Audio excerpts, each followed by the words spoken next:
था और एक और ज्योतिर्लिंग जो आज जाना था, तो आज हम वो दोनों चीज़ें कवर करेंगे। शनि सिंगनापुर मंदिर है, बहुत मान्यता वाला मंदिर है। ऐसा ना सोचें कि मैं नाम नहीं बोल पा रही हूँ, यानी मैं मजाक उड़ा रही हूँ। उसकी बहुत अच्छी स्टोरी है। एक्चुअली वो जो बड़ा सा शिला है ना शनि भगवान का, जिसकी वहाँ पूजा होती है, वो एक नदी में बह रहा था। तो किसी को वो पत्थर दिखा तो उसने ट्राई किया कि लकड़ी से खोद के देखो ये पत्थर कहाँ से आ गया नदी में। कोई गांव है सिंगनापुर जो, वहीं पर उसके पास की नदी में। तो फिर जहाँ उसने लकड़ी से खरोचा था पत्थर को, वो चोट बन गई थी, तो वो वापस आ गया। फिर उस गांव में किसी को शनि भगवान ने सपने में दर्शन दिया और बोला कि मेरे को गांव में स्थापित करो। तो फिर लोग गए अगले दिन बहुत भीड़ लेके कि इस पत्थर को उठाएंगे, लेकिन कोई उस पत्थर को मिलके भी ये पूरा गांव उठा नहीं पाया। फिर वापस आ गए। फिर सपने में शनि भगवान आए कि कोई मामा भांजा ही उठा पाएगा।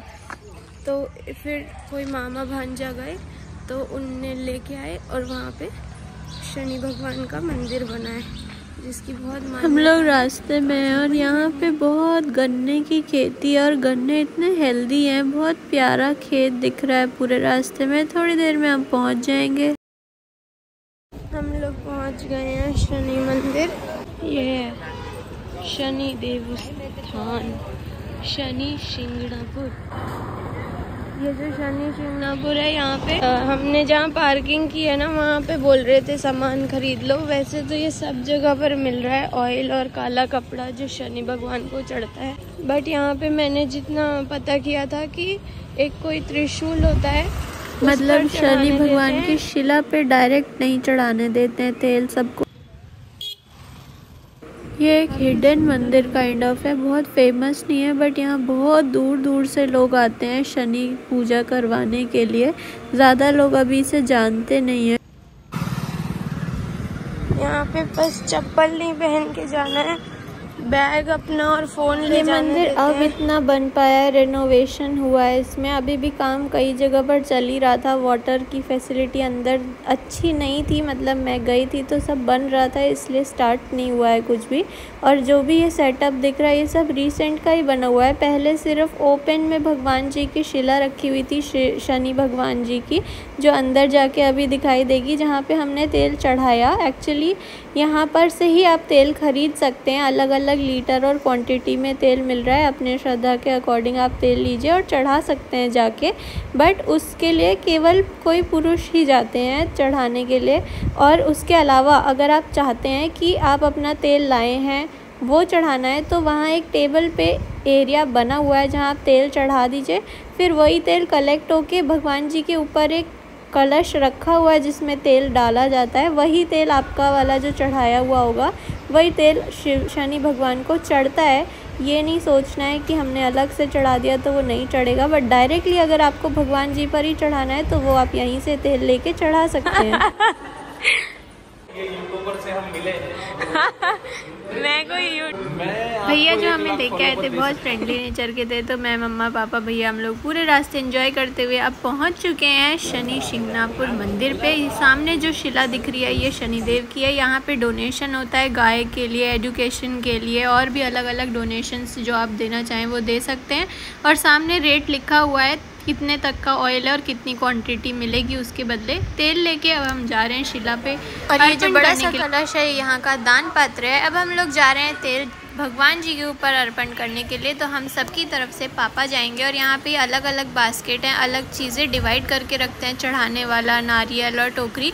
ये चरण पादुका है जो आप बाहर से स्पर्श करके जय कर सकते हैं, लेकिन तेल चढ़ाने के लिए अंदर की तरफ जाएंगे। ये जो ट्रे मैं दिखा रही हूँ यही है जिसमें लोग तेल चढ़ा के जाते हैं, मैंने स्टार्टिंग में बताया था। और इधर से एंट्रेंस है जो घूम के जाना पड़ता है ऊपर तेल चढ़ाने के लिए शिला पे।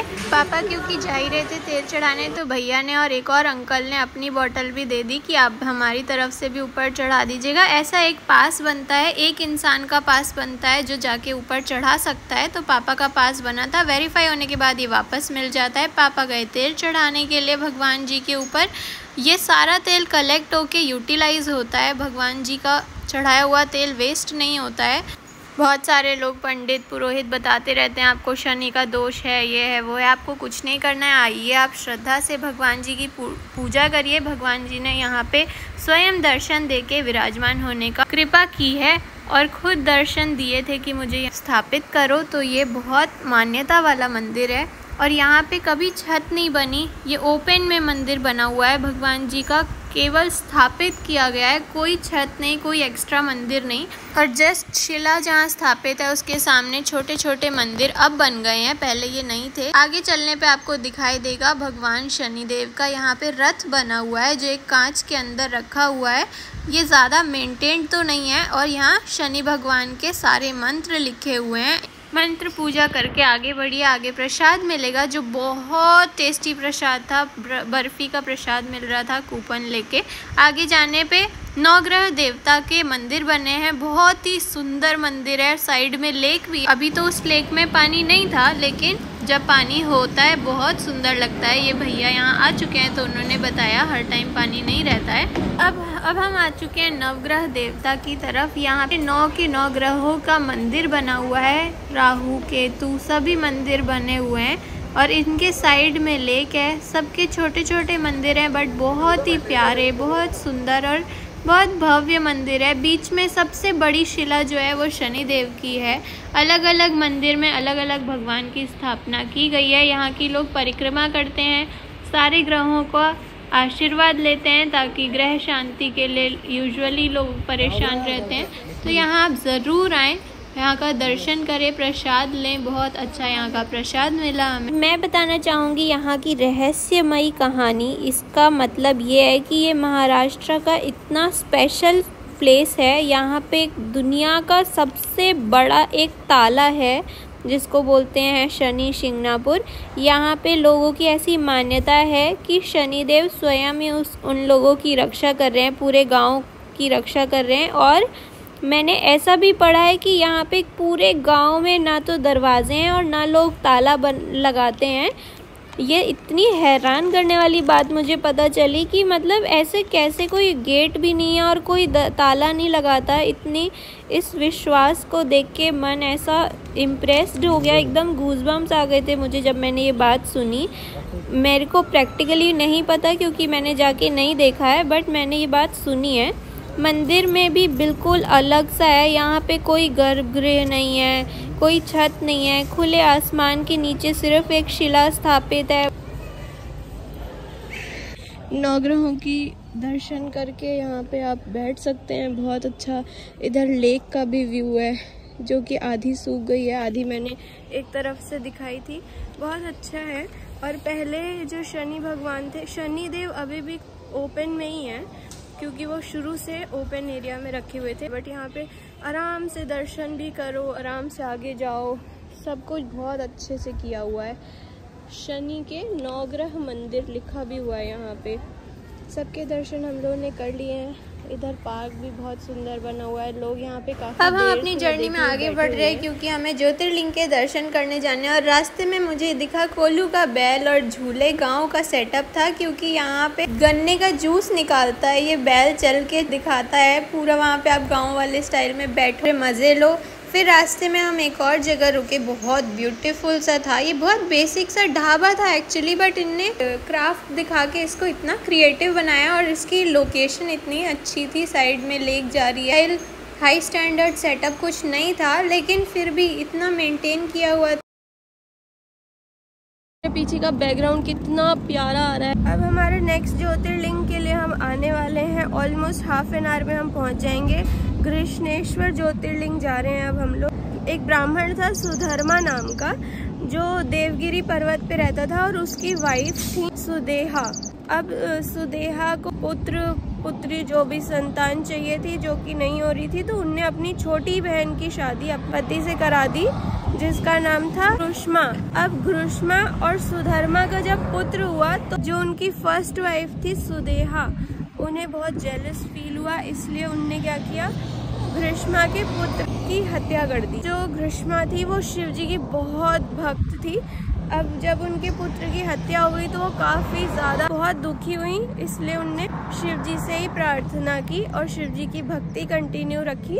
इससे प्रसन्न होकर शिव जी ने उनके बेटे को अब जीवित रखा। वहाँ पे पूजा होती है। अब जिन्हें विश है कि उनके किड्स हों, यूजुअली वो लोग यहाँ पे आके पूजा करते हैं और वहीं पे शिव जी ने शिवलिंग के रूप में स्थान लिया था। तो ये ज्योतिर्लिंग इसलिए बहुत पूजनीय है। और यहाँ पे सूर्य भगवान भी पूजा करते हैं। सूर्य भगवान की भी उपासना इसीलिए की जाती है, उनका भी मंदिर है यहीं पे। लेंगे हम क्योंकि सीएनजी कहीं मिलता नहीं है, बहुत मुश्किल से मिला तो फुल कराना था।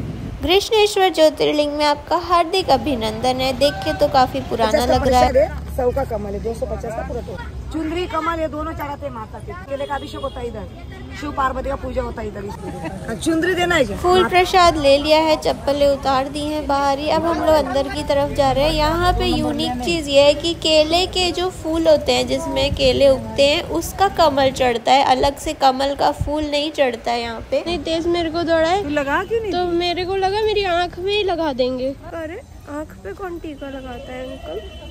वापस आने वाले लोग तो बोल के गए हैं कि काफ़ी भीड़ है, यहाँ नंगे पाँव चल के जाना है, रास्ता काफ़ी लंबा लग रहा है। सच में बहुत भीड़ है, थके हुए से आ रहे हैं सारे।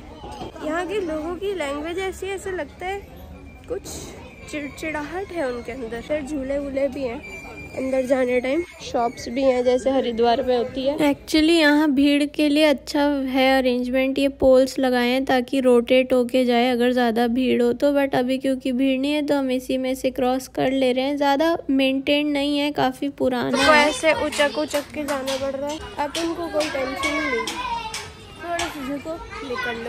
जब ये शॉप्स दिखने लगे तो समझ जाना है कि मंदिर आ चुका है, क्योंकि ये मंदिर के जस्ट बाहर की शॉप्स हैं। यहाँ पे बहुत सुंदर सुंदर चीज़ें मिल रही थी, बट यहाँ हम अपना लगेज यानी फ़ोन, स्लीपर्स, सब कुछ, स्लीपर्स तो बाहर छोड़ के आए, फ़ोन्स वगैरह सबमिट करके, कैमराज, वॉचेस सब सबमिट करके तब अंदर जाएंगे। बाहर से आप निकल के शॉपिंग कर सकते हैं। हम लोग घृष्णेश्वर ज्योतिर्लिंग के दर्शन करके निकल आए। फ़ोन्स अंदर अलाउड नहीं थे।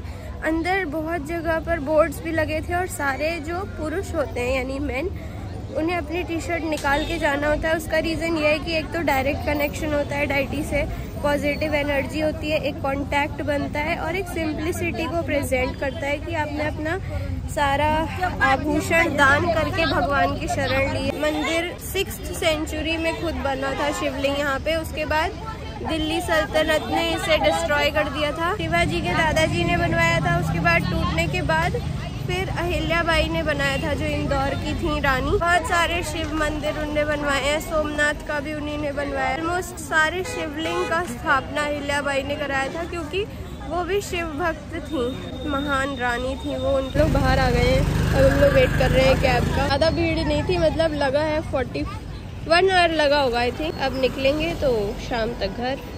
यहाँ पे एक बहुत सुंदर सा ब्लैक घोड़ा है।